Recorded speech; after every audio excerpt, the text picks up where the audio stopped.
كأنه يقول إنها بقرة لا ذلول وتثير الأرض ولا تسقي الحرث مسلمة لا شية فيها قالوا الآن جئت بالحق فذبحوها وما كادوا يفعلون.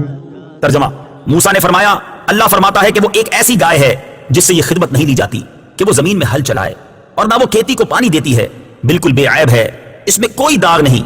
یہ سن کر انہوں نے کہا اب آپ بالکل صحیح بات لائے ہیں. پھر انہوں نے اس گائے کو ذبح کیا حالانکہ وہ ذبح کرتے معلوم نہ ہوتے تھے.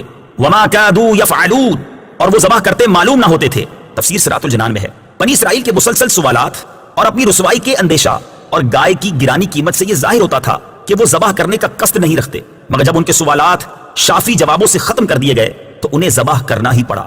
وَإِذْ قَتَلْتُمْ نَفْسًا فَادَّارَأْتُمْ فِيهَا وَاللَّهُ مُخْرِجٌ مَا كُنتُمْ تَكْتُمُونَ. ترجمہ: اور یاد کرو جب تم نے ایک شخص کو قتل کر دیا پھر اس کا الزام کسی دوسرے پر ڈالنے لگے حالانکہ اللہ ظاہر کرنے والا تھا اس کو جسے تم چھپا رہے تھے. وَإِذْ قَتَلْتُمْ، اور جب تم نے قتل کیا. تفسیر صراط الجنان میں ہے یہاں اسی پہلے قتل کا بیان ہے جس کا اوپر واقعہ گزرا. فَقُلْنَا اضْرِبُوهُ بِبَعْضِهَا كَذَلِكَ يُحْيِي اللَّهُ الْمَوْتَى وَيُرِيكُمْ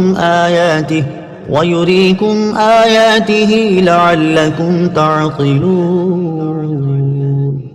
ترجمہ: تو ہم نے فرمایا کہ اس مقتول کو اس گائے کا ایک ٹکڑا مارو، اسی طرح اللہ مردوں کو زندہ کرے گا اور وہ تمہیں اپنی نشانیاں دکھاتا ہے تاکہ تم سمجھ جاؤ.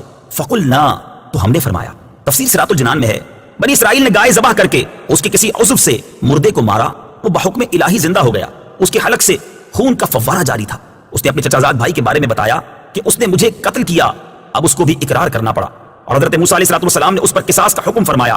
اس آیت مبارکہ میں اللہ تعالیٰ نے مردے کو زندہ کرنے کے اس واقعے سے قیامت کے دن اٹھائے جانے پر دلیل قائم کی کہ تم سمجھ لو کہ جیسے اللہ تعالیٰ نے اس مردے کو زندہ کیا اسی طرح وہ قیامت کے دن بھی مردوں کو زندہ فرمائے گا، کیونکہ وہ مردے زندہ کرنے پر قادر ہے اور روز جزا مردوں کو زندہ کرنا اور حساب لینا حق ہے.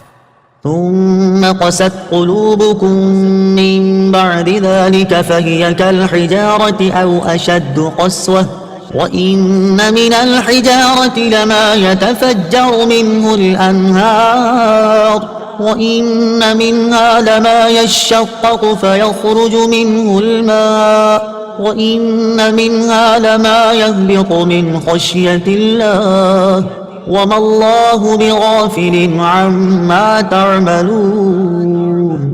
ترجمہ: پھر اس کے بعد تمہارے دل سخت ہو گئے تو وہ پتھروں کی طرح ہیں بلکہ ان سے بھی زیادہ سخت ہیں.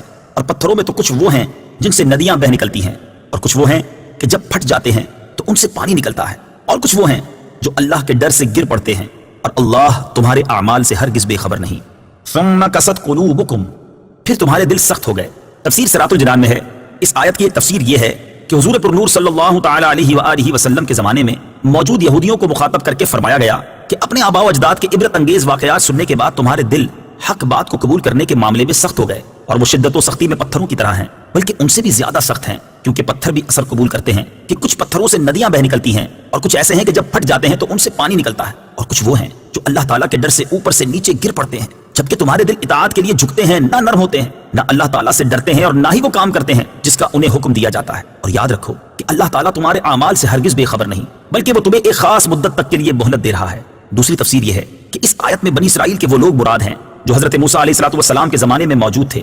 ان کے بارے میں فرمایا گیا کہ بڑی بڑی نشانیاں اور حضرت موسیٰ علیہ السلام کے معجزات دیکھ کر بھی انہوں نے عبرت حاصل نہ کی. ان کے دل پتھروں کی طرح ہو گئے بلکہ ان سے بھی زیادہ سخت، کیونکہ پتھر بھی اثر قبول کرتے ہیں کہ ان میں کسی سے ندیاں بہ نکلتی ہیں. کوئی پتھر پھٹ جاتا ہے تو اس سے پانی بہتا ہے اور کوئی خوف الہی سے گر جاتا ہے جیسے اللہ تعالیٰ کو منظور ہوتا ہے. لیکن انسان جسے بے پناہ ادراک و شعور دیا گیا ہے، حواس قوی ہیں، عقل کامل ہے، دلائل ظاہر ہیں، عبرت و نصیحت کے مواقع موجود ہیں، لیکن پھر بھی اللہ تعالیٰ کی اطاعت و بندگی کی طرف نہیں آتا.